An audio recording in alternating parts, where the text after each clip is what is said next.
things in the dark of night, to just fire people without even talking to them, what they do, what their needs are, makes no sense, and again, is going to lead to bad results. We should talk about reform, but we should talk about it the way it's always been done in America, in the halls of Congress, in the public forums of the people's government. That's what the Founding Fathers wanted. If the Founding Fathers were to be like Doge, a small group of them would get together and just dictate what should have been done in America. It didn't. They set up a Congress. They set up debate. And the American people, mark my words, the American people will not stand for an unelected, secret group to run rampant through the executive branch. Being innovative is good. But, Mr. Musk, this isn't a tech startup. These are public institutions that deal with things like Social Security and Medicare and national defense and provide for the well-being of the American people. And the American people have a right to be part of that debate. Part of that debate. The elections occurred, and one viewpoint got a few more votes than the other, but that doesn't mean we throw out democracy. That doesn't mean what's been done for centuries in this country should just go out the window and be substituted by a small group of people who think they know a lot more than the wisdom of the American people. So that is why this week, Leader Jeffries and I will join together to push legislation to prevent unlawful meddling in the Treasury Department's payment systems, to prevent everyone's records from being made available to a small group of people who can look at them at will, when this has always been kept secret and always been protected, your tax returns and your payment systems and things like that, and it affects average Americans.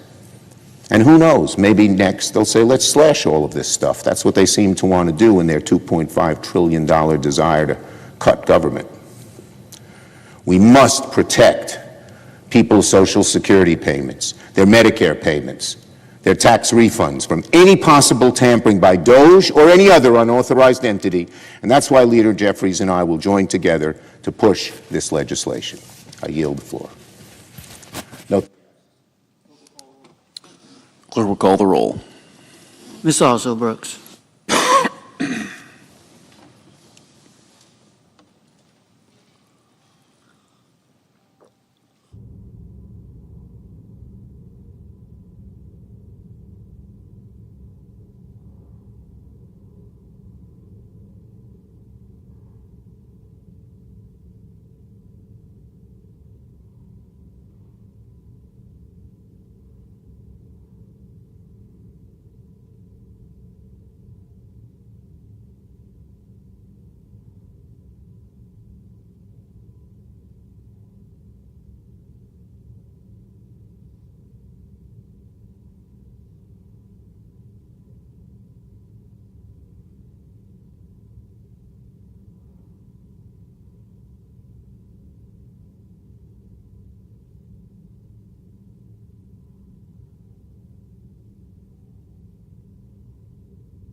Republican whip.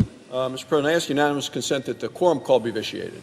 Without objection. Thank you, Mr. President. Mr. President, the Justice Department needs a leader who has the qualifications, the experience, the determination, and the moral clarity to keep our nation safe.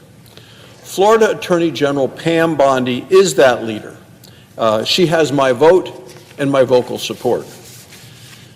The Attorney General is America's top prosecutor. The role should be filled by an experienced prosecutor.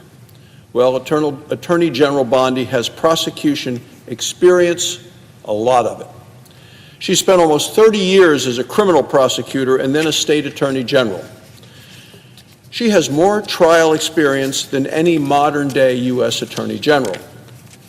Attorney General Bondi is the most experienced career criminal prosecutor ever to be America's chief law enforcement officer. She is ready to lead on day one. In Florida, Attorney General Bondi prosecuted a range of violent crimes and criminals. She locked up the worst of the worst for the worst offenses.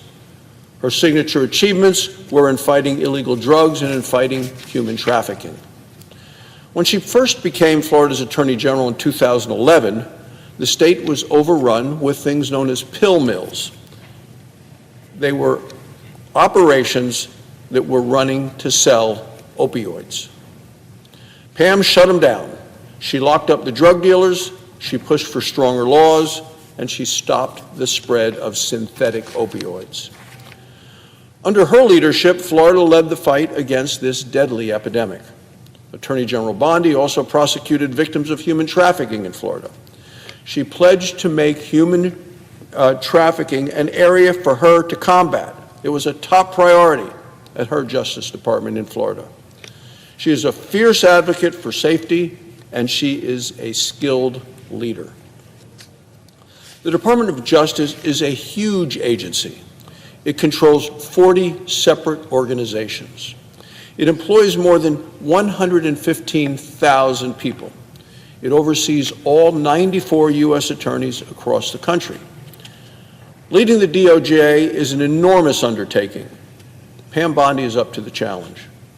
The Florida Attorney General's office is one of the largest in the nation. It handles a broad scope of civil and criminal investigations, just like the U.S. Department of Justice. She led that office effectively and efficiently, and she will do the same thing now as Attorney General. And she has received overwhelming support from all across the country. More than 100 former senior DOJ officials wrote a letter to the Judiciary Committee in support of Pam Bondi. Here's what they said about her track record. Quote, "It shows the no-nonsense, law and order, pro-law enforcement approach that she will bring to the Department of Justice." That's their quote. The Fraternal Order of Police also urged the Senate to confirm Pam Bondi. This is an organization of over more than 377,000 members of law enforcement. She's also earned the support of Second Amendment advocates. U.S. Attorney General Pam Bondi will stand in stark contrast to the prior administration's Justice Department. The previous administration gave us 2 tiers of justice. It labeled parents as domestic terrorists when they attended school board meetings. It brought charges against pro-life protesters, threw them in prison. It worked with left-wing judges and prosecutors to try to throw President Trump in jail. That's what we had in the last administration. This doesn't even begin to get into the Russiagate hoax or covering up for Hunter Biden. In those cases, we saw rogue federal agents try to subvert the democratic process. At her hearing before the Judiciary Committee, Attorney General Bondi promised a different path.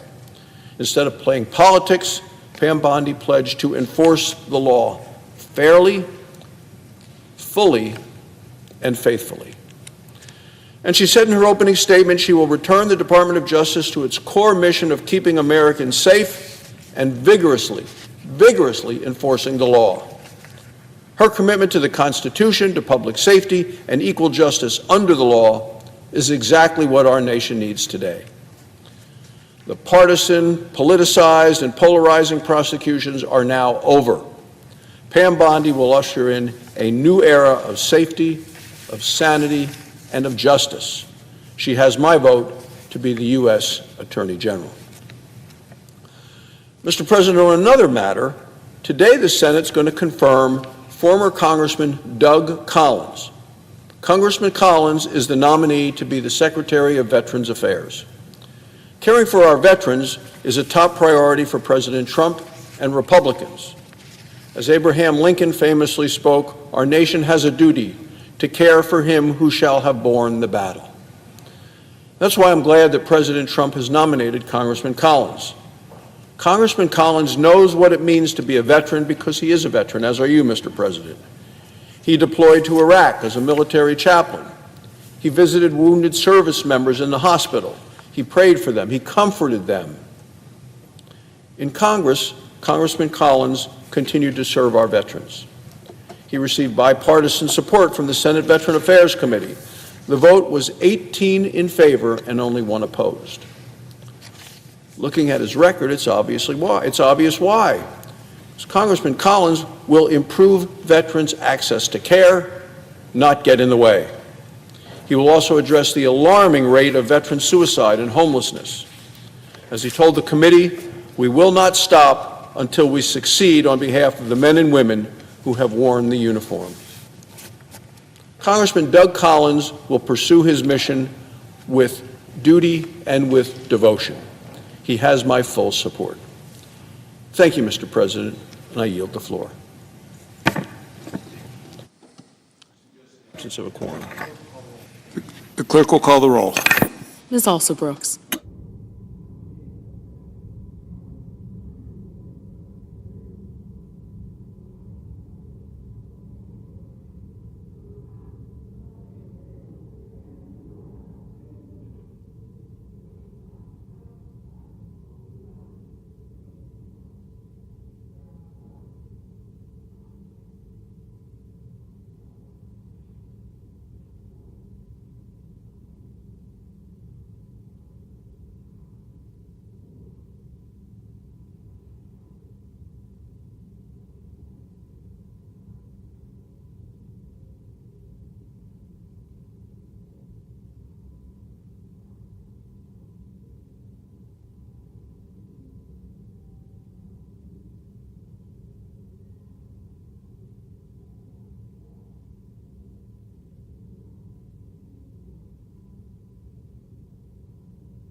Mr. President.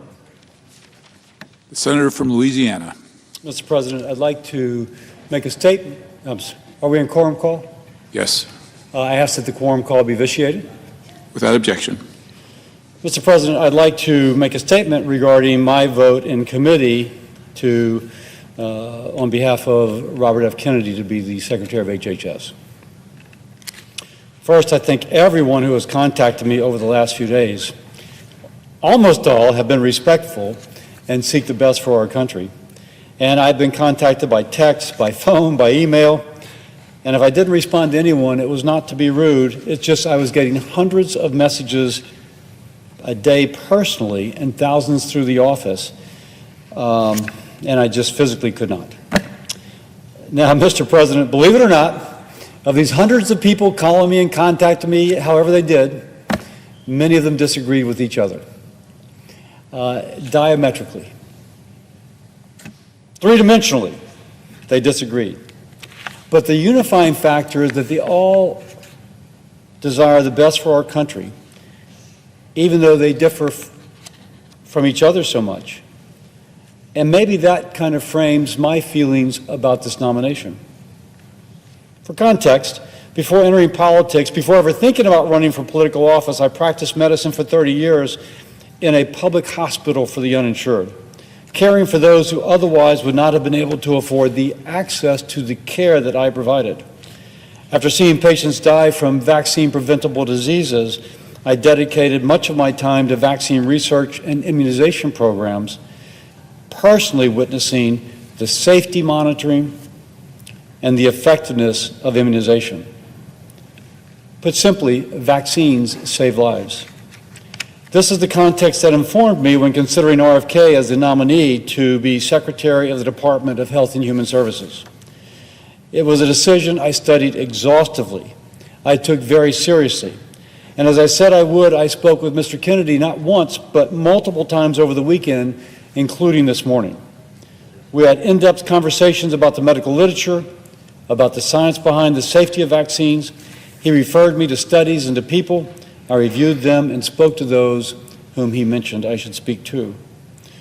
Now, the most notable opponents of Mr. Kennedy were pediatricians on the front lines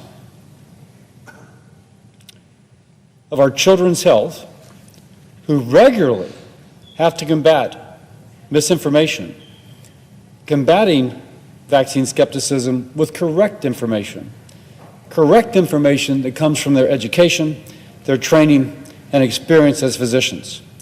They are aware of the falling vaccine rates and the inevitability of increasing hospitalizations and deaths of children from vaccine-preventable diseases. They are aware that children are now contracting diseases that they would not have contracted if the child was vaccinated. Now, I heard from others impassioned about the need to address chemicals in our food and a belief that we are victims of large impersonal forces maximizing profits while sacrificing our health. And there is evidence for that. Although food safety is principally a USDA concern, I strongly agree that this is an issue society must address. Other RFK supporters are concerned regarding environmental risk. They fear these risks are being ignored by authorities. Mr. Kennedy's history of environmental activism motivates their support. I pointed out that the Environmental Protection Agency monitors this, not the Department of Health and Human Services, but they still feel that he can make a difference. So as I looked how to resolve this, I returned to where I began. Would it be possible to have Mr. Kennedy collaborate in helping public health agencies re-earn the trust of the American people? Now, regarding vaccines, Mr. Kennedy has been insistent that he just wants good science and to ensure safety. But on this topic, the science is good. The science is credible. Vaccines save lives. They are safe. They do not cause autism. There are multiple studies that show this. They are a crucial part of our nation's public health response. But as someone who's discussed immunizations with thousands of people, I do recognize that many mothers need reassurance that the vaccine their child is receiving is necessary, effective, and most of all safe. While I'm aligned with Mr. Kennedy as regards ultra-processed food, reforming NIH, and taking on chronic disease, once more, it leaves vaccines. Now, Mr. Kennedy and the administration reached out seeking to reassure me regarding their commitment to protecting the public health benefit of vaccination.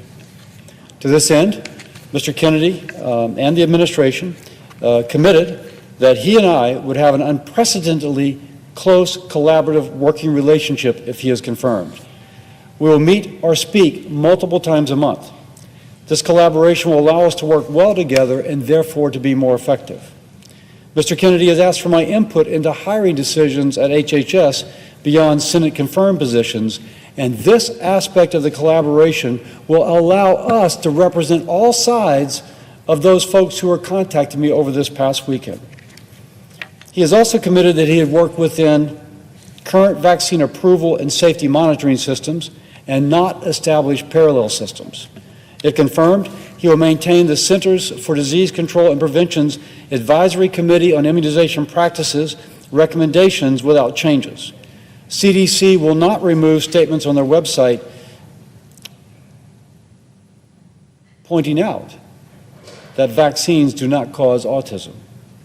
Mr. Kennedy and the administration also committed that this administration will not use the subversive techniques used under the Biden administration, like sue and settle, to change policies enacted by Congress without first going through Congress. Mr. Kennedy and the administration committed to a strong role of Congress. Aside from he and I meeting regularly, he will come before the Help Committee on a quarterly basis if requested. He committed that the Help Committee chair, whether it's me or someone else, may choose a representative on any board or commission formed to review vaccine safety. If he is confirmed, HHS will provide a 30-day notice to the Help Committee if the agency seeks to make changes to any of our federal vaccine safety monitoring programs, and Help Committee will have the option to call a hearing to further review.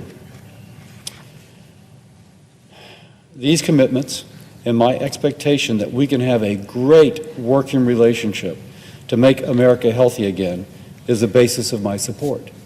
He will be the secretary, but I believe he will also be a partner in working for this end. If Mr. Kennedy is confirmed, I will use my authority as chairman of the Senate Committee with oversight of HHS to rebuff any attempt to remove the public's access to life-saving vaccines without ironclad, causational, scientific evidence that can be accepted and defended before the mainstream scientific community and before Congress. I will watch carefully for any effort to wrongfully sow public fear about vaccines between confusing references of coincidence and anecdote.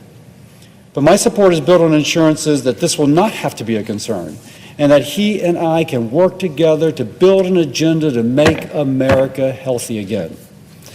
We need a leader at HHS who will guide President Trump's agenda to make America healthy again. Based on Mr. Kennedy's assurances on vaccines and his platform to positively influence Americans' health, it is my consideration that he will get this done.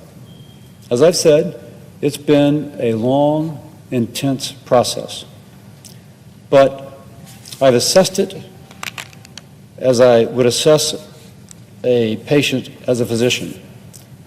Ultimately, restoring trust in our public health institution is too important, and I think Mr. Kennedy can help get that done. As chairman of the Senate Committee with oversight authority of his position, I will do my best to make sure that that is what we accomplish. I want Mr. Kennedy to succeed in making America healthy again. His success will be tied to the health of our nation. He has the opportunity to address the most pertinent issues affecting Americans' health. We also need to reform institutions like FDA and NIH, and those, as already been indicated, are my priorities as chairman of the Help Committee. I look forward to his support in accomplishing this. If confirmed, I look forward to working together with Mr. Kennedy to achieve President Trump's mission of improving the health of all Americans. And with that, I yield.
President. The senator from Kansas. Mr. President, I ask if we're in a quorum call. We are not. Thank you, Mr. President. I'm here this morning, now this afternoon, because in just a few moments we will be asked to make a decision as to whether or not Congressman Doug Collins should be confirmed as the next Secretary of Veterans Affairs. I am speaking today to encourage my colleagues to make that happen. I believe caring for the men and women who have served our nation in uniform and for their loved ones they leave behind and for their families is one of our nation's most sacred obligations. We owe those who served all that they are entitled to and perhaps more. I remember making a commitment when I was in high school to express my gratitude and respect for those in uniform. I never envisioned being a United States chairman, I never envisioned being a United States senator, and now the chairman of the Senate Committee on Veterans Affairs, where our responsibilities are greater than just respect and gratitude. That's certainly important, but now we are here to make certain that all the promises we made to those who serve are kept. I want a VA secretary who understands the VA's mission. I want a secretary who will put veterans first. I want a secretary who recognizes the VA's importance in serving veterans and contributing to a safe and successful future for our nation. The success they had in uniform, I want them to have that success as a veteran, as a civilian, as a citizen. Congressman Collins is that person.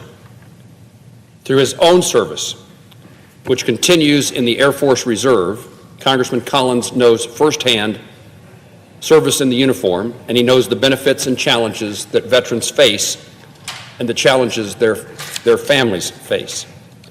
In his testimony before the Senate Committee on with their factories.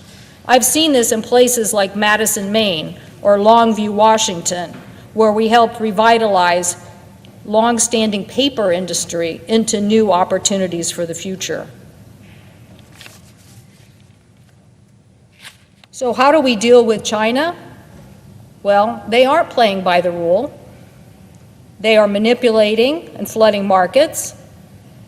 But I guarantee you that just a fear of China is not the answer. And solutions like collaboration and coalition building are critical, particularly in the information age. China does have the largest gross domestic product, about 19% of GDP. In the global economy, the U.S. represents about 15%. But if the United States works to create markets with like-minded partners like Japan, Europe, and the UK, and builds a coalition of like-minded democracies grounded in the rule of law, we can flip the script and have a market representing 34% of GDP. And if we take the next step and expand coalitions to include partners like Canada, South Korea, Australia, New Zealand, and India, then we're looking at a market that instead of China's 19% accounts for almost half, 47% of global GDP. So why aren't we focusing on that economic opportunity? A lot of people say, well, that's not the America of today. But I'm pretty sure Ben Franklin, about the time he was focusing on electricity, also went to France and helped build a coalition essential for the founding and continuation of our country. So don't tell me it's not in our DNA to do this. There is so much more we could and should do working with our allies. Obviously, I mentioned a few: research and development in artificial intelligence, commercializing quantum, scaling safe, affordable fusion technology. And there are many members of Congress who are working on these bipartisan ideas. But we have to remain competitive, and we cannot allow this debate about tariffs take us off our historical course as a nation. As I mentioned, we mapped out how to get investment in the United States of America. And now we need to follow that with the training and skilling of American workers. If the AFL-CIO president, Liz Schuler, and Microsoft President Brad Smith at a recent meeting in Seattle agreed we need to train and skill 500,000 electricians for the United States, why can't we here agree and accelerate that? I'm not even sure we can agree on the acceleration of air traffic controllers, and we have every reason to get that done. Last week, I spoke about additional investments the United States needs to make in Panama, Latin America, and others to modernize bilateral agreements that help us counter China. And as I mentioned, I believe in an aggressive Exim Bank investment to counter China's Belt and Road Initiative. Free trade agreements are a way for us, not tariffs, to gain the leverage we want. South Asia could play an important role in this coalition building, particularly in the Indo-Pacific region. But I want us to go further. I want us to understand that U.S.-led negotiations in a Middle East free trade agreement to build on the momentum of a ceasefire in Gaza could further stabilize that region. That investments in other programs, and Mr. President, it's tragic that the administration fails to understand the important role USAID plays in capacity building. Mr. President, it is not a tariff-first approach world. It is an information age driven by rapid change where your partners, your friends, your supply chains, getting the innovation implemented and moving faster than your adversary is the key. How will we know that strategy works? Well, I suggest we will know when we're growing the middle class in the United States of America again. Mr. President, the bills we have passed in investing and allowing us to innovate faster are on their way to doing that. Let us not have a trade war disrupt that and dismantle what has been history after history lesson of economic success of this nation, fighting for open markets, capital opportunities, and investing in the ingenuity of America. I thank the President, and I yield the floor.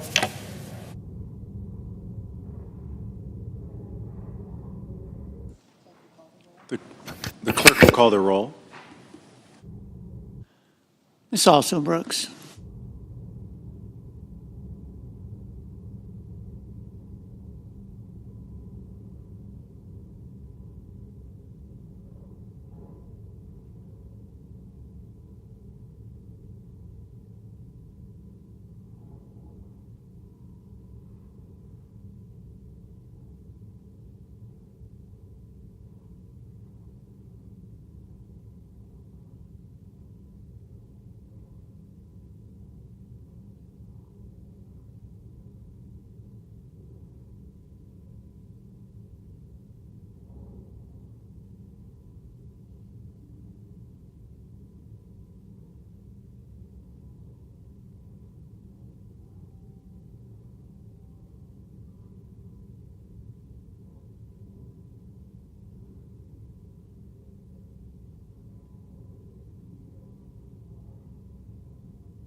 To vote aye, therefore I ask unanimous consent that I be permitted to change my vote since it will not affect the outcome. Without objection. Thank you.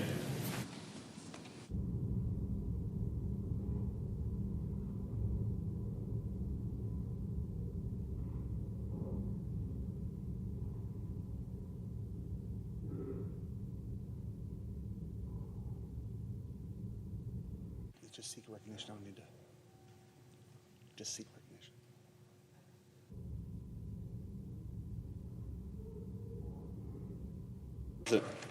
The senator from Missouri. Thank you, Mr. President.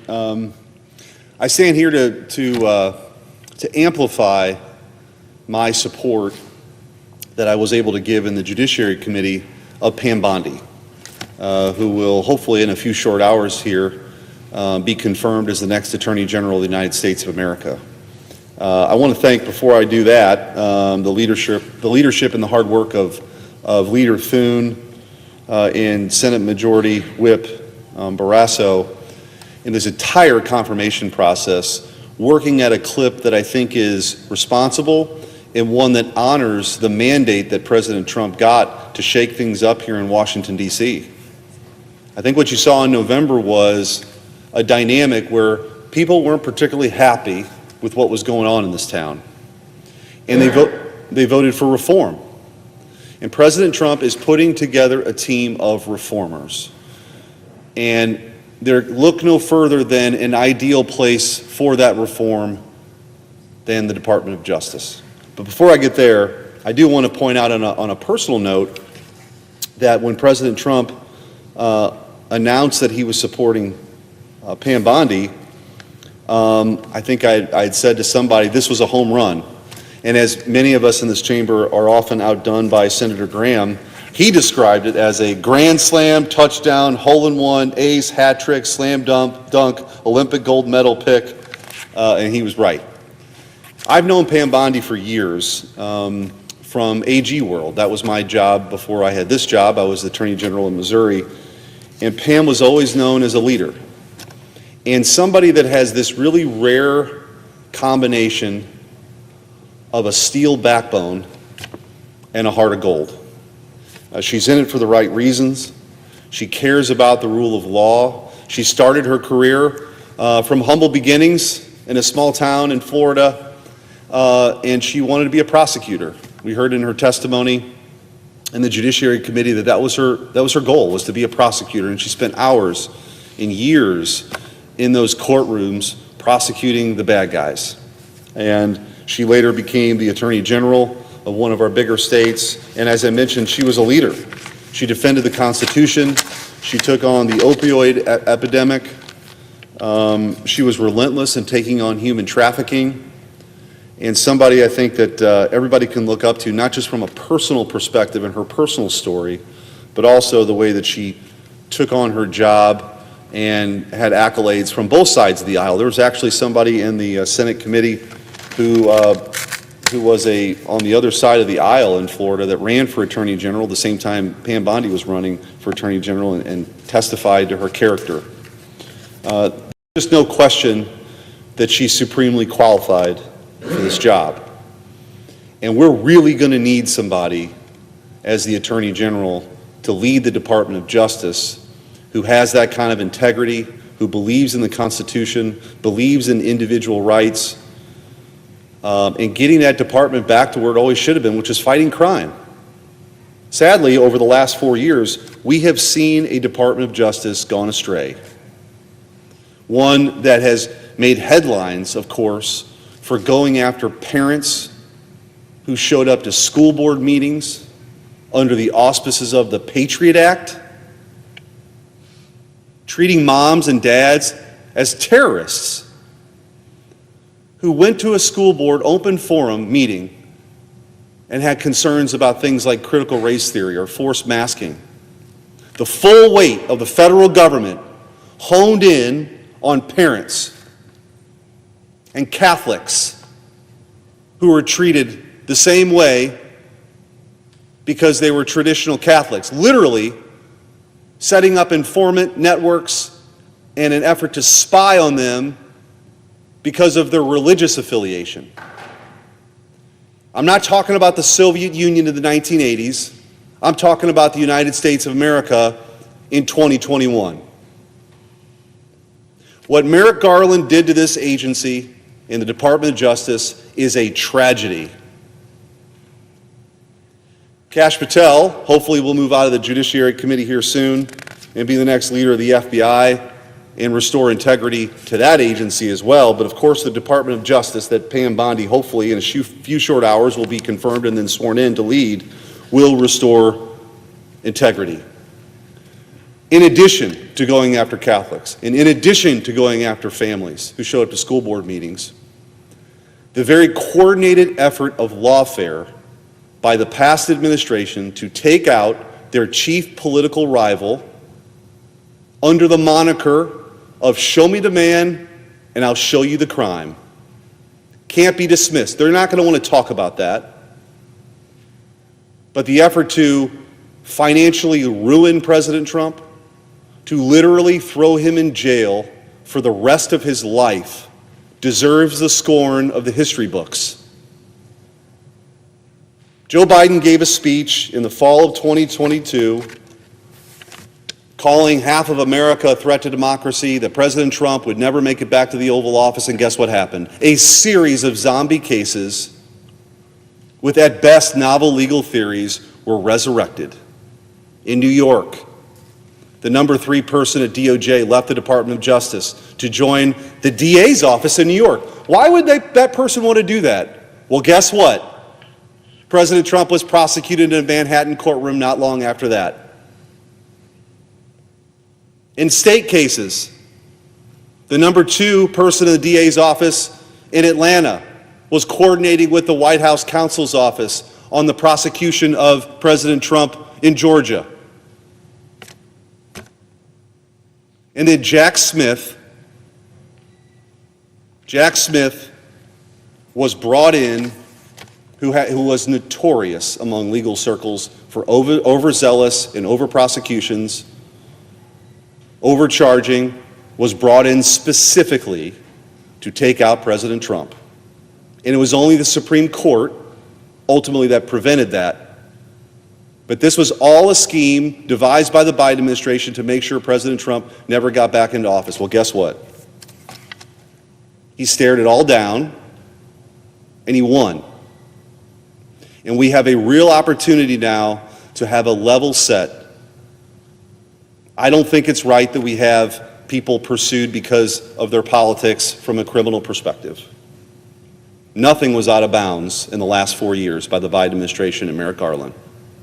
So Pam Bondi is just the kind of person to come in, to restore integrity, to make sure that our Department of Justice is fighting on behalf of the American people and not an attempt, ironically, to undermine our republic, the very accusation that was leveled at Joe Biden's political opponent. And with that, Mr. President, I look forward to voting yes on Pam Bondi and having a real leader, somebody that we can look up to, lead that very important Department of Justice. I yield back.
Mr. President, The Democratic Whip? are we in a quorum call? We are not. Thank you, Mr. President. Mr. President, last week I came to the floor to talk about the chaos that has been created by the announced proposed freeze on federal funding and loans. I want to share a few stories about what I've seen and heard since I spoke on the floor last week. Sharpsburg is near my hometown of Springfield, Illinois, and it has a water system in Christian County. It's in phase 3 of construction of a rural water project. 18 miles of pipeline which will provide water. Excuse me. There's no excuse for this.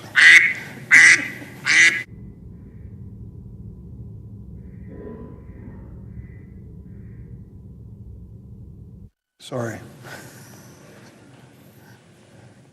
That may be a first on the Senate floor.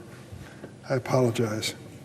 It contains 18 miles of pipeline providing water to 50 new rural customers. The work is underway. The project is nearly complete, and it'll be in jeopardy if there is a freeze permitted to take effect. What does it mean? It means that these 50 homes and families will be without clean, safe, and affordable water. That is unacceptable.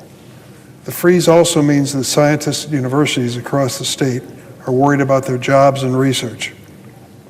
Parents of children with disabilities are worried about losing resources for their kids.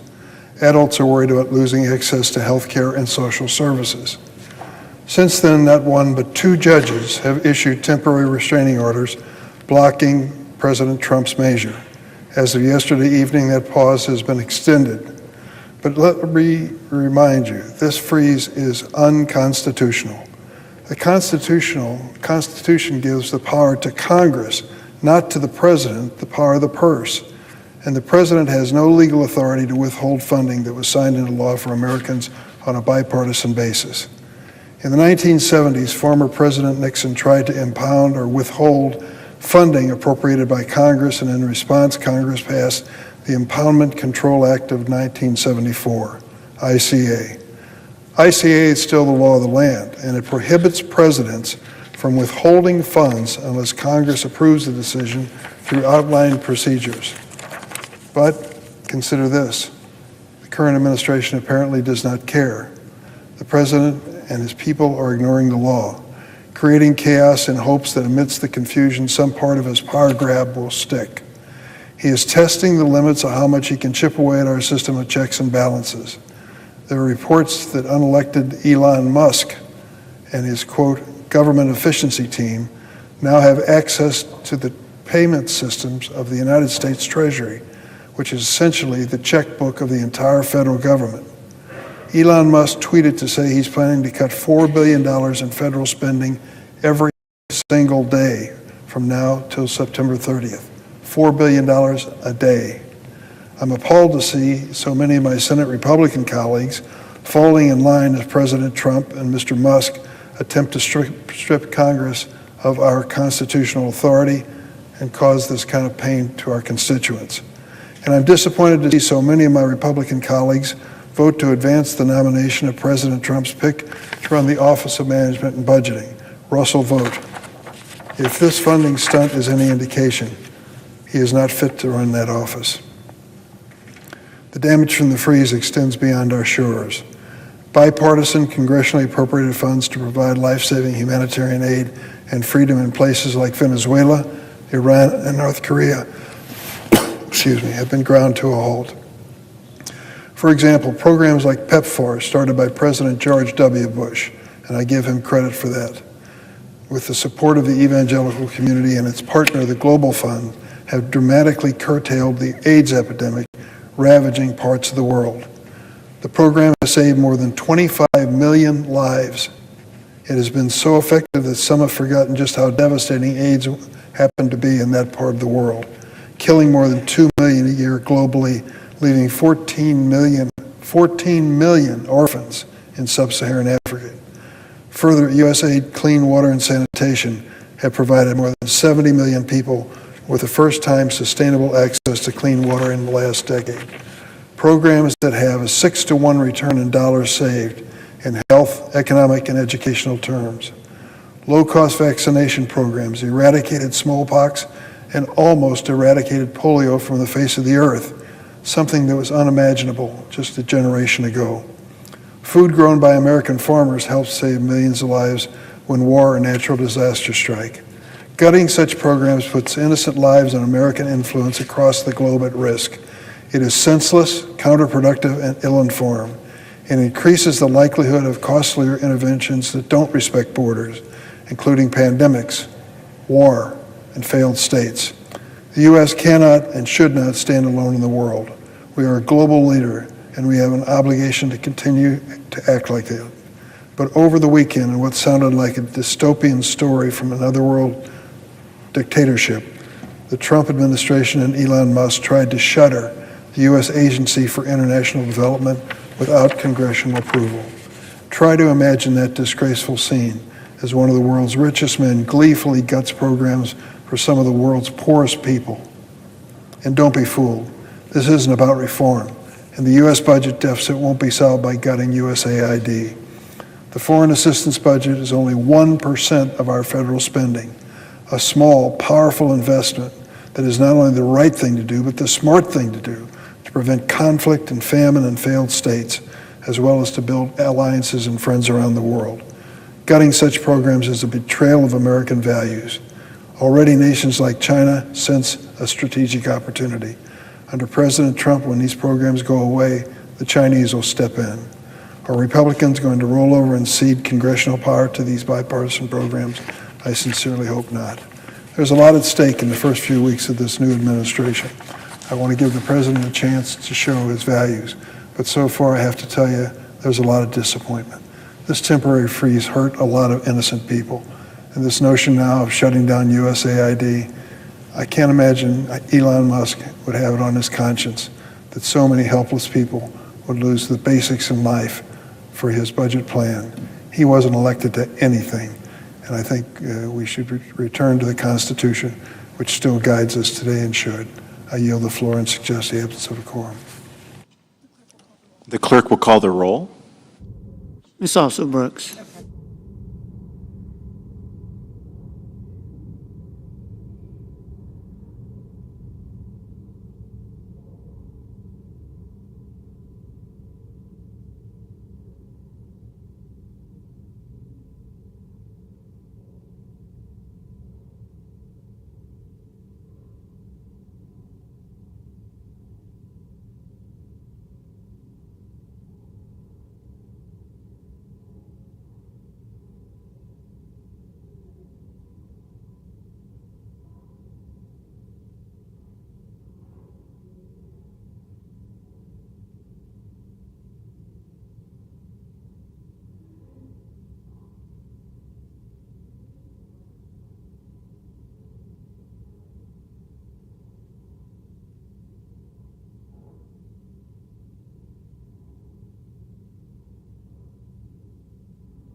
Mr. President, today Quorum call I would ask that the quorum call be vitiated.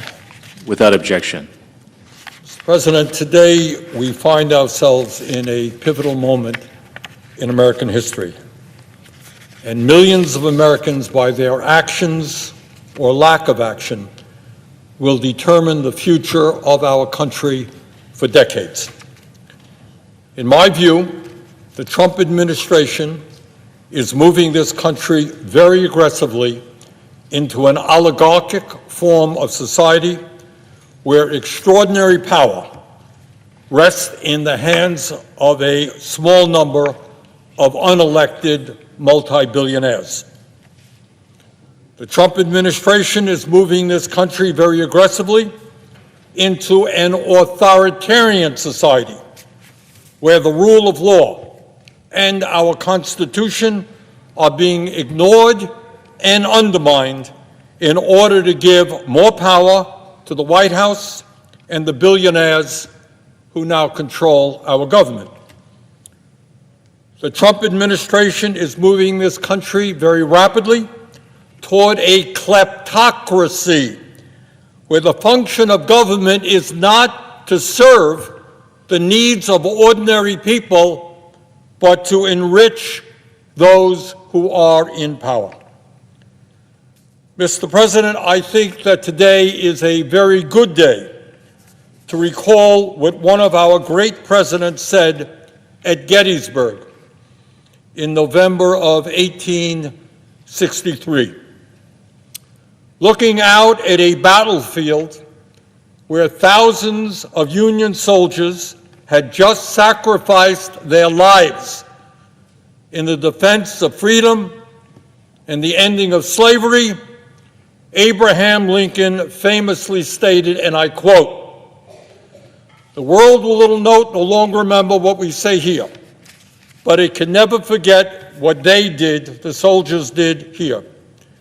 It is for us, the living, rather to be dedicated here to the unfinished work which they who fought here have thus far so nobly advanced. It is rather for us to be here dedicated to the great task remaining before us, the great task remaining before us, that from these honored dead we take increased devotion to that cause for which they gave the last full measure of devotion, that we here highly resolve that these dead shall not have died in vain." And this is how he concluded: "That this nation under God shall have a new birth of freedom, and that government of the people, by the people, for the people, shall not perish from the earth." Government of the people, by the people, for the people, shall not perish from the earth. Mr. President, I fear very much that under President Trump, we are not seeing a government of the people, by the people, for the people, but rather a government of the billionaire class, by the billionaire class, and for the billionaire class. And what is really interesting is that none of this is happening behind closed doors. It's not being done in secret. It's right out there for everybody to see. Several weeks ago, Donald Trump was inaugurated for a second term as president. Standing right behind him were the three richest men in America: Elon Musk, Jeff Bezos, and Mark Zuckerberg. Combined, these three men are worth $920 billion. These three men own more wealth than the bottom half of American society, 170 million people. Three guys, 170 million people. And I should point out, and this should tell you exactly where we are going as a nation, these three men, wealthiest three in America, have become some $232 billion richer since Trump was elected a few weeks ago. Three guys, $232 billion richer since Trump was elected. Mr. President, this is how an oligarchic system works. Elon Musk, the wealthiest person in the world and now a key part of the Trump administration, spent over $277 million to get Trump elected. In other words, within a corrupt campaign finance system, which allows billionaires to spend as much as they want, he helped buy the election for Mr. Trump. Jeff Bezos and Mark Zuckerberg, the second and third wealthiest people in our country, both kicked $1 million each into Trump's inauguration fund. And let us remember that Mr. Bezos, who among other things owns the Washington Post, rescinded the endorsement of that paper for Kamala Harris just before the election. Mr. Bezos was showing early on that he was willing to bend the knee for Donald Trump. Mark Zuckerberg, the founder and CEO of Meta, which owns Facebook and Instagram, agreed to settle a lawsuit with Trump for $25 million. These three multi-billionaires are working with Trump for one very simple reason. They understand that Trump's policies are designed to make the very wealthiest people in this country even richer. Since Trump's election, Mr. Musk has become $154 billion richer. Not bad in a couple of weeks' time. He earned a great investment. He only spent a couple of $100 million on the election, and now he's $154 billion richer. Mr. Bezos has become $35 billion richer, and Mr. Zuckerberg has become $43 billion richer. Mr. President, I am concerned not only about the growing movement toward oligarchy in this country, but I am deeply worried that under the leadership of President Trump, we are moving rapidly towards authoritarianism. And all over this country, people are alarmed and shocked by what they have seen in the last several weeks. Just a few examples, just a few. Last week, President Trump attempted to suspend all federal grants and loans in direct violation of the U.S. Constitution and federal law.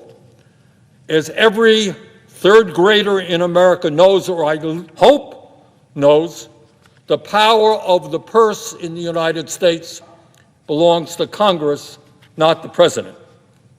Yes, the president can recommend legislation to Congress.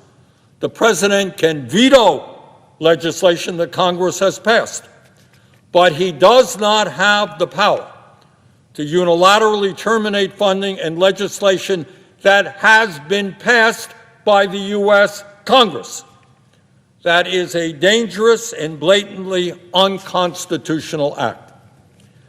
And I should add that Trump's blocking of federal funding would have had a horrific impact on millions of Americans who utilize programs like Medicaid, Head Start, community health centers, Meals on Wheels, homeless veterans programs, and many, many other initiatives.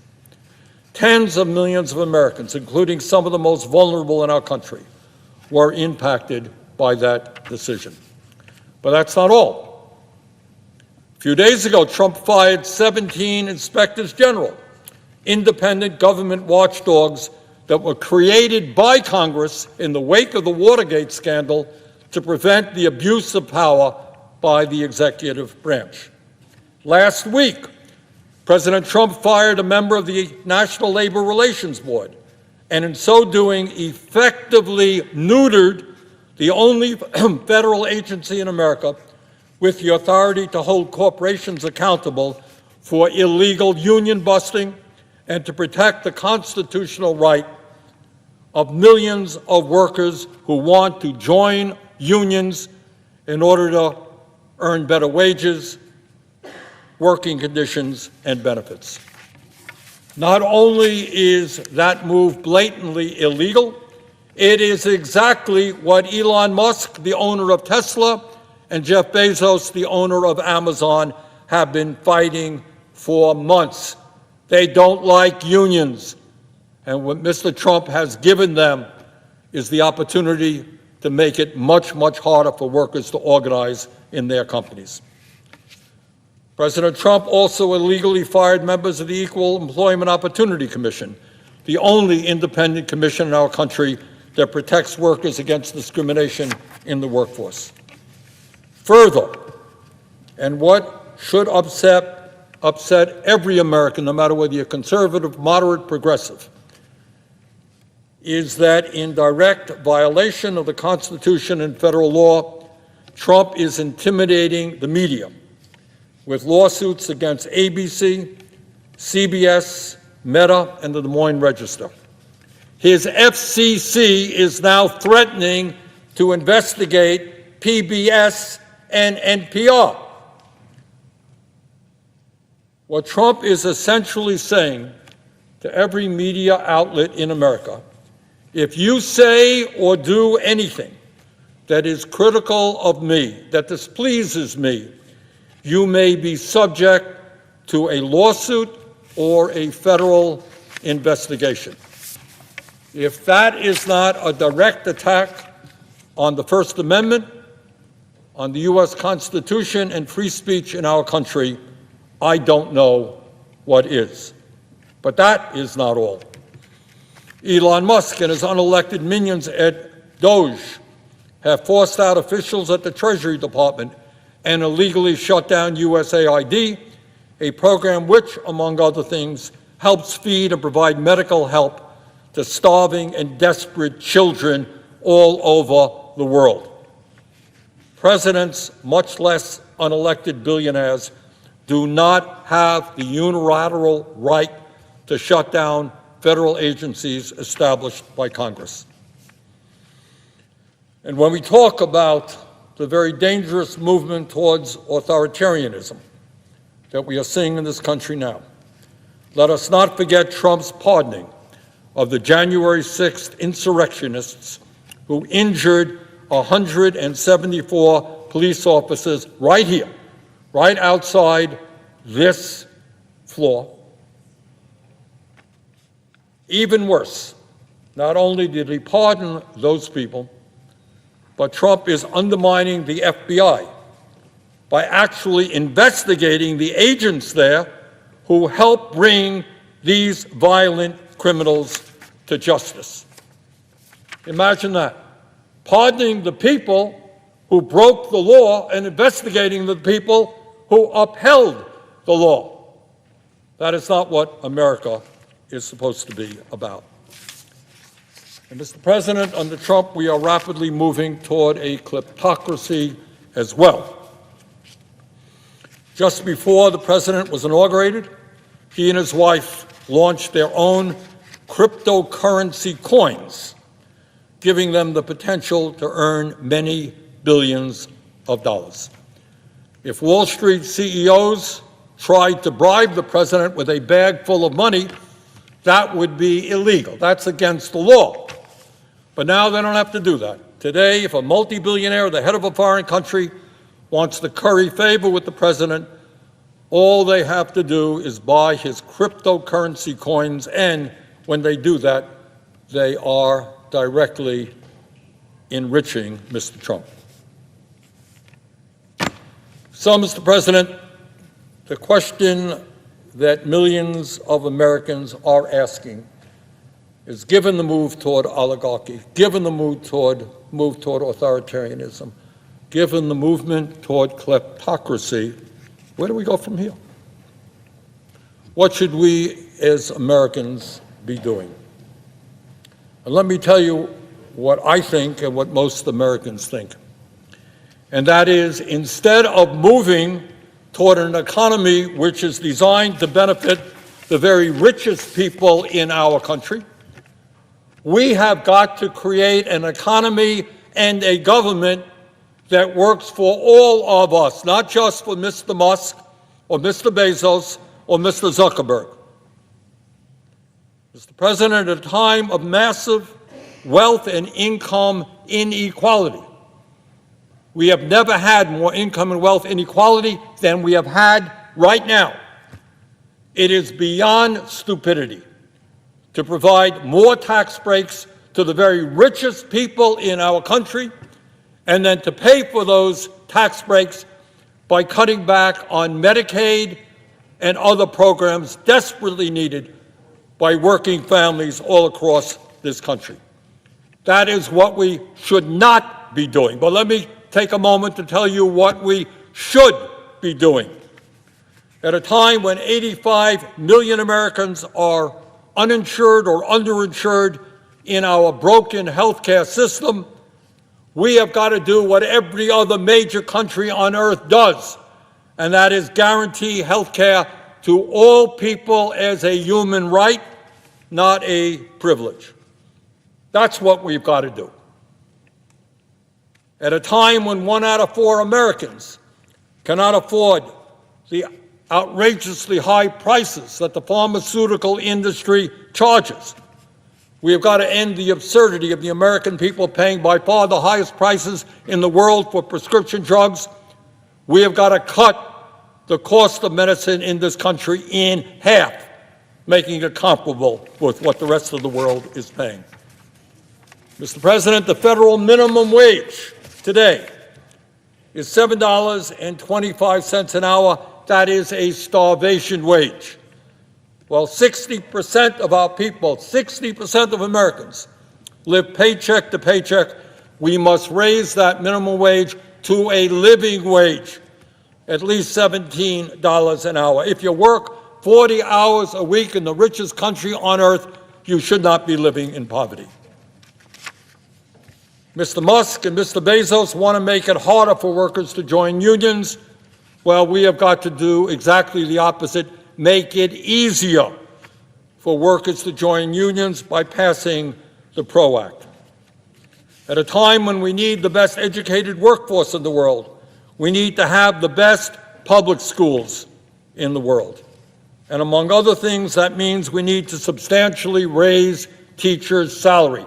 We need to attract the best and the brightest young people into education, and we do that, among other things, by making sure that no teacher in America earns less than $60,000 a year. We also radically reform our broken child care system so the little kids in this country get the quality care they need and the workers there are adequately compensated. Mr. President, all over this country, from Vermont to LA, we have a major housing crisis. And it's not just the 800,000 Americans who are homeless. It's millions of working families who are spending 40, 50, or 60% of their limited incomes on housing. Instead of spending almost $1 trillion a year on a wasteful and bloated Pentagon budget, we have got to build millions of units of low-income and affordable housing. And when we do that, we put large numbers of American workers to work at good-paying union jobs. Mr. President, I have heard time and again from Mr. Trump's supporters that the president won the election and he has been given this huge mandate, just an overwhelming mandate to do whatever he wants. Well, no president has the right to move us to oligarchy, authoritarianism, or kleptocracy. But more important, let us not forget that while Trump did win this election, he actually received 4 million votes fewer votes than Biden did in 2020 when Biden won the election. So here we are. Where do we go? What do we do?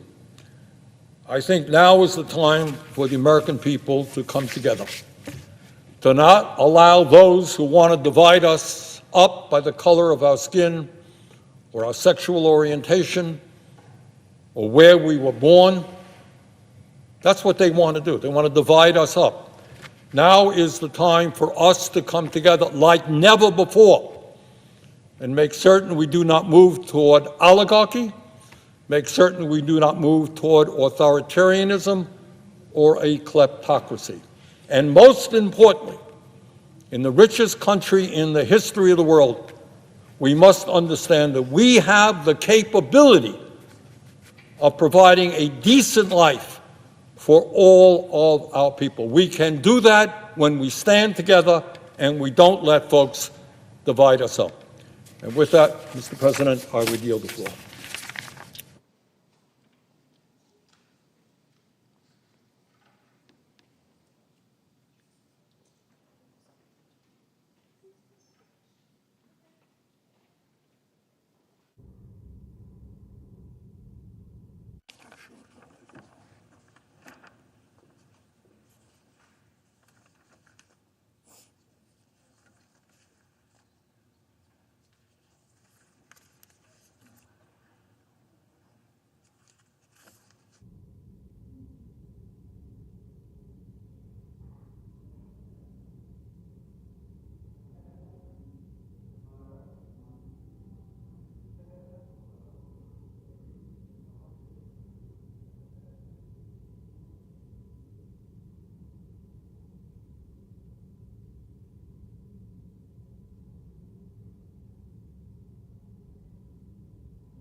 Recognize the senator from Iowa. Before I speak, I've been asked by leadership to make this request unanimous. I have 4 requests for committees to meet during today's session of the Senate. They have the approval of the majority and minority leaders. Duly noted. In a few minutes, probably shortly, I should say, we'll vote to confirm Pam Bondi as the Attorney General of the United States. Before we do, I'd like to speak in support of her nomination, and in doing that, urge my colleagues to vote for her, hopefully in a bipartisan way like we had for Garland under Biden administration. Ms. Bondi has been nominated to one of the most important offices in our country, and she's shown that she's up to that task. Her impressive record and presentation at her hearing are proof that she's ready to take the helm of the Justice Department. Ms. Bondi made history in 2010 as the first woman elected to be Florida's Attorney General. She held this role for 8 years after she was comfortably reelected by the people of Florida to that second term. 8 years of service as Attorney General of the third largest state in this union is excellent preparation for the role of Attorney General of the United States. As Florida's Attorney General, Ms. Bondi was a member of the Florida Cabinet, its chief legal officer, and led a very large agency. She handled many issues at the state level that she'll be handling at the federal level. And by all accounts, she's handled these jobs expertly. As Attorney General, Ms. Bondi didn't shy away from hard work or complicated problems. She engaged in an aggressive campaign to eliminate pill mills, take a leading role in securing a $303.25 billion settlement following the Deepwater Horizon oil spill, and eliminated the backlog of rape kits. She also stood for law and order and sought justice for victims of violent criminals. Her record shows then that she's highly qualified to be Attorney General of the United States. During her confirmation hearing, Ms. Bondi answered questions for more than 5 hours. What we learned during her hearing reinforced what we knew from her existing record as Attorney General of Florida. She's a tough, fair career prosecutor who built her reputation by enforcing the rule of law. Pretty simple. We also heard from witnesses who praised Ms. Bondi's character, fairness, and willingness to work with members of both parties to solve the problems in Florida. And we're sure she's going to work the same way as Attorney General of the United States. So what did we hear from these witnesses? We heard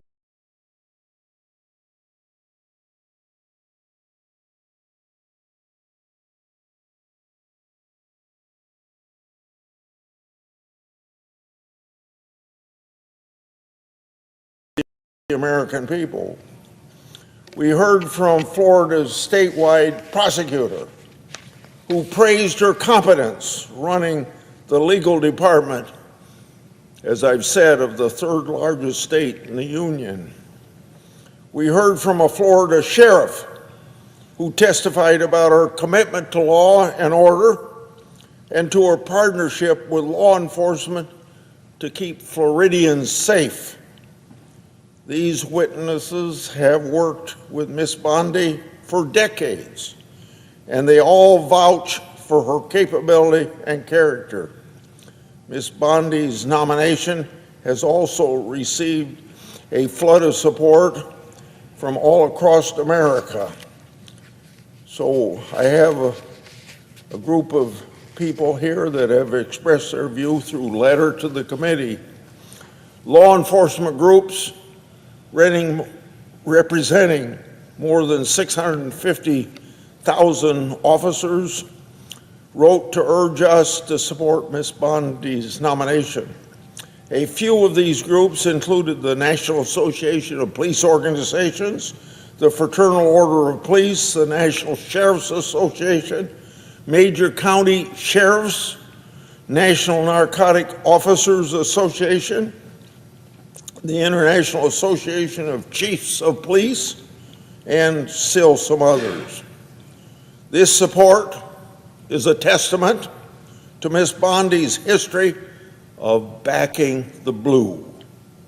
We should all be backing the blue. I just met with some law enforcement people just before coming over here, and I tell every one of them, I'm not for defunding the police, and thank you for keeping the peace. We've also received letters of support from more than 100 former senior Department of Justice officials, scores of former U.S. attorneys, dozens of state attorneys general, women's rights groups, Second Amendment groups, and of course others. Between her record, her presentation in committee, and the support she's received from across the country, I'm convinced that Ms. Bondi is the right choice. So, when confirmed, Ms. Bondi will take the helm of what we all know is a turbulent time and also a Justice Department infected with political decision-making and its leaders refusing to acknowledge that reality. In other words, political decision-making, at least on the 7th floor of the Hoover Building, overtaking the major role of the FBI, and the FBI is part of the Justice Department. They aren't putting first things first. So here are a few examples of political decision-making and infection in the department. Crossfire hurricane. Secondly, the Justice Department's targeting my staff, yeah, that's right, my investigative staff, who at the time was investigating at my direction the government's abuse of Crossfire hurricane. Thirdly, cover-up of the Hunter Biden laptop story and sweetheart plea deals offered by the Department of Justice to Hunter Biden. Fourth, the FBI's inappropriate briefing to me and Senator Johnson during our Biden family investigation that was later leaked, and nothing's supposed to be leaked from what we call the SCIF. Fifth, Special Counsel Jack Lawfare's operation. In other words, trying to put now President Trump in jail. Sixth, the targeting of traditional Catholics, concerned parents, and abortion protesters as security threats. And seventh, the coordination of censorship of political speeches. And I don't have an 8th, 9th, 10th, 11th, and 12th, but they exist. I'm not going to take your time on that. Now, all of these things that I mentioned, plus things I haven't mentioned, are very serious breaches of the public trust. And we can't tolerate that sort of breach. I'm confident Ms. Bondi will not tolerate that breach. And I'm looking forward to working with her to shed sunlight on these abuses. And sunlight, as some Supreme Court justice said, is the best attack against, oh my gosh, I forgot exactly what it was, but sunshine is supposed, coming in will really solve a lot of problems. This is the way I put it. I say we need more transparency in government, and transparency brings accountability. Now, I've already released new FBI records, in fact, just last week, with Senator Johnson, that show even more political violence biased within the Justice Department and the FBI. These records prove that former FBI special agent in charge, Thibault, a known anti-Trump agent, authored the initial language for what ultimately became Xmas federal case against Trump regarding the 2020 presidential election. That case was codenamed Arctic Frost. Now, I don't know where they get the name Arctic Frost, but that's what the case was called. These records that we released last week showed a scheme in place between the Justice Department and FBI officials to get Trump.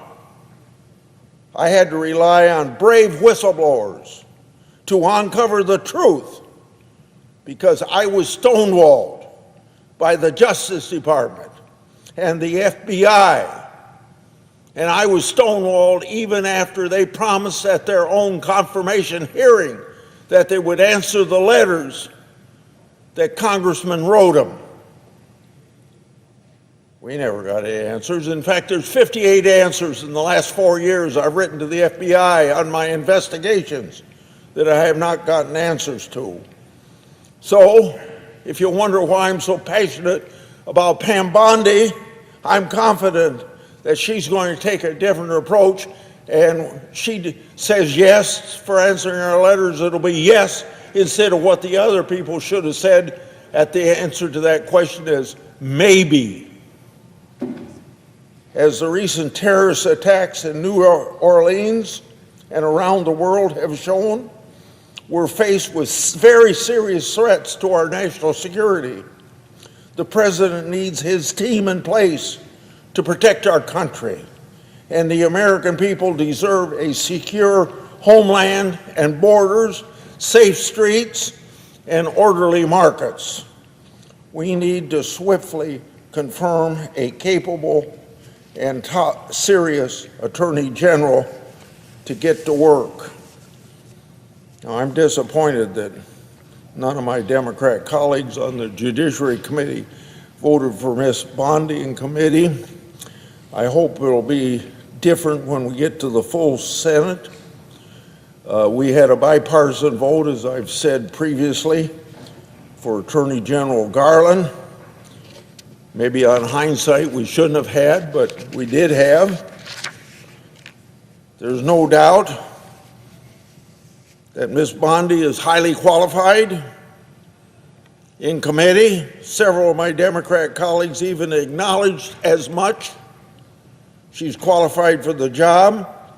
She represents mainstream views shared by at least the 77 million Americans who voted for change on November 5th. This should earn her the same bipartisan support this body gave Attorney General Garland, so that's the third time I've said that. If my colleagues will not cross the aisle to vote for this qualified nominee, they'll show that Senate Democrats are intent on opposing President Trump's cabinet picks for purely partisan reasons, even at the same time they admit how fully qualified she is to do the job. So ending now, I say once again, I proudly support Ms. Bondi, look forward to confirming her. She's ready and able to serve our country well, and I know she'll work with President Trump to restore faith in the Justice Department. I urge all of my colleagues to join me in confirming Ms. Bondi. I yield. Now I recognize the senator from New Hampshire. Mr. President, I'm happy to be on the floor this afternoon with my colleague from New England, Senator Welch from Vermont. We are neighboring states that have been spooning for a very long time. But we're here today to talk about a very serious issue, and that is the tariffs that President Trump is talking about imposing on Canada, goods from Canada and Mexico, and the impact that will have on Americans.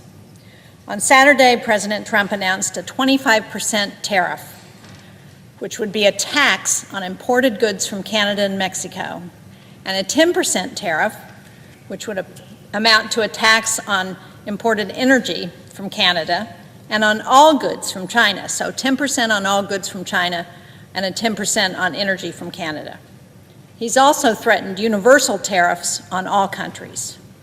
Now, thankfully, the tariffs that he announced on Canada and Mexico appear to have been delayed for a month, but the tariff taxes on China are now in effect. And even though many of these tariff taxes were delayed, they're still scheduled to go into effect next month, and they've created unnecessary panic and uncertainty among businesses and families across the country and in New Hampshire. Now, I want to point out in the beginning very clearly that it's not foreign countries who pay these taxes, these tariff taxes. It's Americans who pay these tariff taxes. These are tariff taxes on imported goods, meaning that the person or company who's importing the good will be footing the bill, and these costs will be passed on to American consumers and businesses. And you don't have to take my word for it. Best Buy's CEO said, and I quote, "The vast majority of that tariff will probably be passed on to the consumer as a price increase." And Walmart's CFO said, "There will probably be cases where prices will go up for consumers." Columbia Sportswear's CEO said about tariffs, "We're set to raise prices, and it's going to be very, very difficult to keep products affordable." Now, if we look at the cost of just the tariff taxes that were originally announced on Saturday, those would raise costs for the average American household by more than $1,200 a year. And if we get into a trade war with increasingly high tariffs on both sides, and that's what it appears could be happening with China, those costs will go up even more. Now, President Trump campaigned on a promise to lower prices for everything. The tariffs that he's talking about would have the exact opposite effect. I'm glad the administration and the president listened to reason. He delayed the start of these tariffs, but I hope we don't have to be back here in a few weeks making this case again. And I want to make sure that people understand what these tariff taxes would do and highlight some of the areas where Americans would be directly affected. First is energy. America imports more oil and gas from Canada than from any other product. In New Hampshire, more than half of the gas in people's cars comes from Canada. These tariff taxes would make gas prices go up, and they could even lead to supply shortages because refinery and delivery infrastructure just doesn't turn on a dime. President Trump's new 10% tariff tax on energy from Canada would also directly raise the cost of keeping warm for Granite Staters during the coldest months of this year. In New Hampshire, our #1 import from Canada is heating oil. And nearly 250,000 households in New Hampshire, that's about 40% of our households, more than Vermont, I think, Senator Welch, rely on fuel oil to heat their homes. We're the second highest state in the nation, next to Maine, who relies on #2 heating oil to heat our homes. Another 100,000 Granite Staters rely on propane, and about 30,000 homes use wood. So that's about 60% of New Hampshire that relies on delivered fuel to stay warm. Much of that is coming from Canada. The average home in New Hampshire on heating oil uses about 600 gallons in a winter. And for older, draftier homes, and sadly we have a lot of those in New Hampshire, or those who are further up north, families may be using upwards of 1,000 gallons a winter. And with temperatures dipping as low as 20 below zero in the state in recent weeks, heating oil is a real necessity. And my constituents are already getting notices. I don't know, Senator Welch, if the same is true of your constituents, but I bet it is. But they're saying that those notices tell them their costs are going to go up if these tariffs go into effect. On Sunday, I heard from Derek in Sandwich, New Hampshire, who received a letter from his heating supplier, Irving Oil, that informed him that his bill for heating oil would be going up.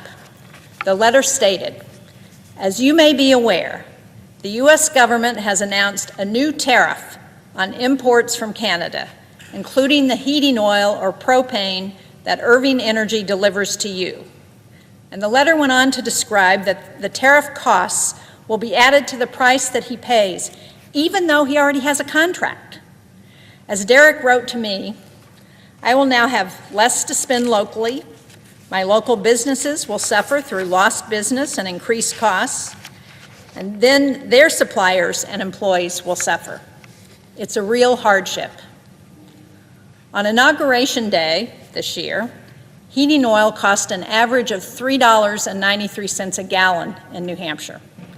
Tacking an ill-advised 10% tariff tax on heating oil from Canada could mean about $150 to $250 more for many in New Hampshire just to keep warm through the winter.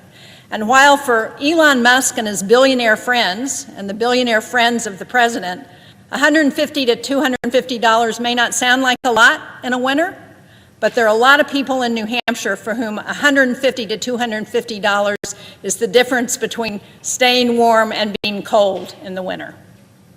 So let me also be clear. We don't use gas and heating oil from Canada because we don't produce it here in the United States. We do it because it makes logistical and economic sense. Because in New England, we are at the end of the pipelines that are coming from Texas and the South. Now, the United States produces more oil than any other country in the history of the world. That was true during the last 3 years of the first Trump administration. It was true for the last 4 years of the Biden administration. But for New Hampshire, the St. John refinery in Canada simply provides us the closest, lowest cost supply.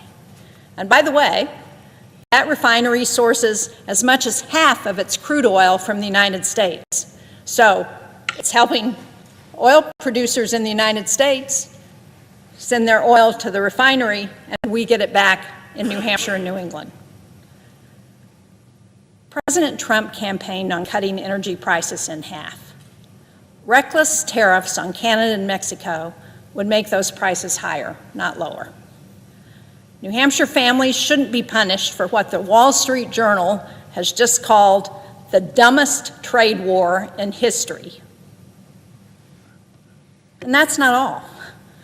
These tariff taxes will affect groceries because the U.S. imports 38% of our fresh vegetables, 60% of our fresh fruit, and more than 99% of the coffee that we drink. If we take all these together, Americans could be seeing an extra $200 a year on their grocery bills because of the Trump tariff tax. That doesn't include the longer-term impact of taxes on farm equipment or fertilizer. America imports about 85% of the potash fertilizer we use, and much of that comes from Canada. Now, we already have record high prices for coffee and eggs, if you can find eggs. Some grocery stores are sold out. And one of the things that just happened in the last week is that because of the stop work order that President Trump put on our services that we provide overseas to track bird flu, we're no longer tracking the bird flu that has helped drive up the cost of eggs. So it could get worse, and we're not even going to know about it until we see those prices reflected at the grocery store. Now, any new 25% tariff tax on these imports would make our food more expensive at a time when families are already stretching and straining their household budgets. Tariffs sometimes get talked about as a way to support American manufacturers, but that also misses the mark. Half of the products the U.S. imports are either raw materials or intermediate components, and that means the parts we make into cars or electronics. All of these inputs would get more expensive for American manufacturers, which is only going to make it harder for them to compete internationally.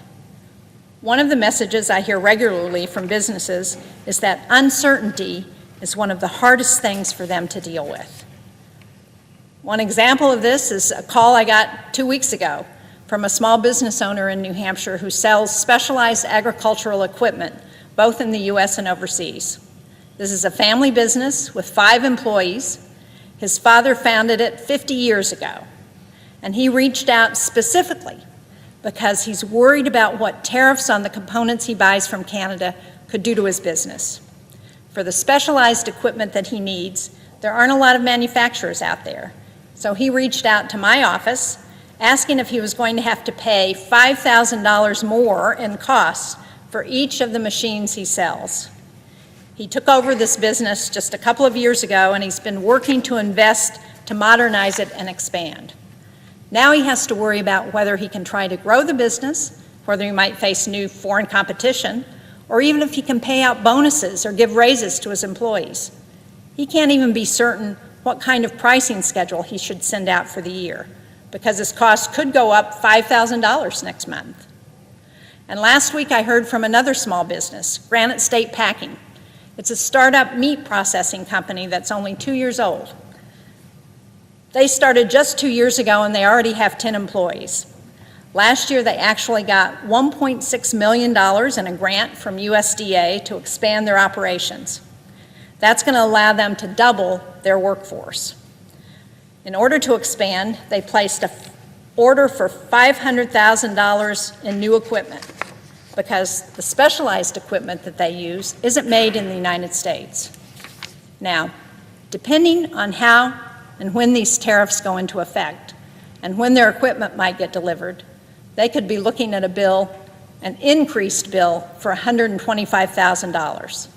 That's going to affect whether they can follow through on the expansion, whether they can actually add the staff they want to add, and they don't have any way of knowing if they're going to face an unexpected $125,000 bill because President Trump and this administration hasn't made up their mind what they're going to do about these tariffs. Over the weekend, I had another business owner from C&J Bus Lines. They run a great bus line from the seacoast of New Hampshire to Boston. The owner told me that they've ordered 7 buses from Quebec, new buses, because they're made in Quebec. These tariffs would add $150,000 to the cost of each bus. Now, between that and the higher fuel costs that they would pay, they could be looking at $1.3 million more in added costs this year because of the Trump tariff tax. No small business can easily just absorb a 25% price increase, nor can they plan on how to grow their business and keep providing good-paying jobs with this kind of uncertainty.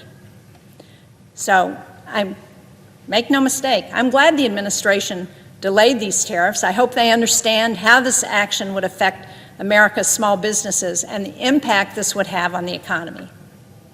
And let me finally just talk about housing impacts, because New Hampshire has an affordable housing crisis. These tariffs would make that worse. Lumber makes up about 15% of the cost of building a house, and a lot of building materials, in addition to lumber, are imported. The National Association of Home Builders wrote in part, and I quote, "Imposing additional tariffs on these imports will ultimately be passed on to home buyers in the form of increased housing prices." That means that this 25% tariff tax would directly add to the cost of building a home at a time when too many Granite Staters and too many Americans across the country already can't afford housing. And we shouldn't pretend that American tariffs are going to go unanswered. Other countries are going to retaliate, and getting into a tit-for-tat trade war is not going to help working Americans pay their bills. Families across New Hampshire and America are worried about the high costs of housing, about the cost of groceries, about what it costs to heat their homes. Business owners are similarly worried about costs or unexpected expenses.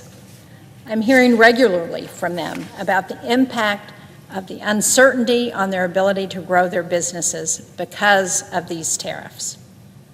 President Trump promised during his campaign, and I'm quoting here, to lower the price of everything.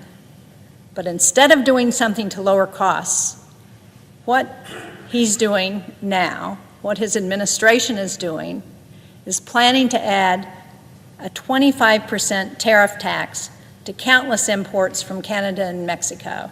And they've already added a 10% tariff tax on goods coming in from China. And again, while this was delayed at the last minute, this would raise costs for everything from groceries to housing to energy. It would disproportionately hit lower income families. I'm glad for the delay. I don't want people to misunderstand that. But how is a business or a family supposed to plan when they don't know if important costs like gas or heating or groceries are going to spike any day? I want to finish by reading a quote here. The quote says, "Tariffs are inflationary and would strengthen the dollar, hardly a good starting point for a U.S. industrial renaissance." That's a quote from Scott Bessent, the new Treasury Secretary, who just got confirmed when he wrote to his investors just a year ago.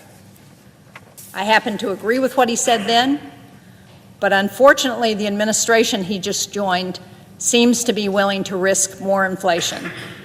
These sweeping tariff tax increases would hurt American families, businesses, and workers. I'm glad the taxes on goods from Canada and Mexico were delayed. I hope this administration can provide everyone with certainty that they won't go into effect next month. Thank you, Mr. President. I yield to my colleague from Vermont.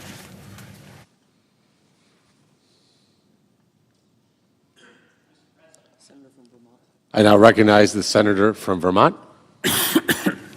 Everything my colleague, the senior senator from New Hampshire, said about New Hampshire and how people are really struggling to pay their bills, the cost of rent, the cost of housing, home heating, fuel in the winter, it's been brutal, groceries, that is totally the same situation for families in Vermont, and it is around the country.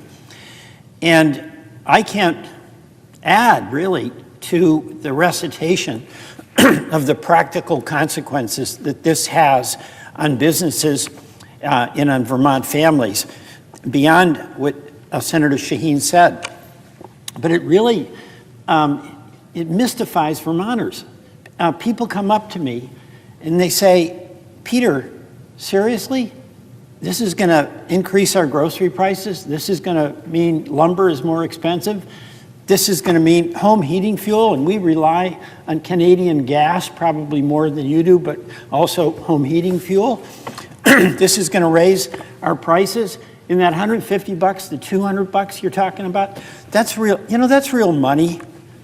And they just are mystified that we would, through the president, increase their monthly bills. And for what reason? I want to talk a little bit about that. New Hampshire and Vermont, we mostly get along, but we're rivals in hockey and other things. But we both have incredibly close relationships with Canada. They're our friends. In Vermont, we have a library in Derby, Vermont, that's half in Vermont and half in New Hampshire. And our kids are going back and forth to play hockey. And that's just on a very personal level, the affection that we have for Canada and they have for us. They come down and ski in our mountains. They come down and visit. We go up there. And there's an element of, "Peter, what's going on? National security is the reason you're doing this?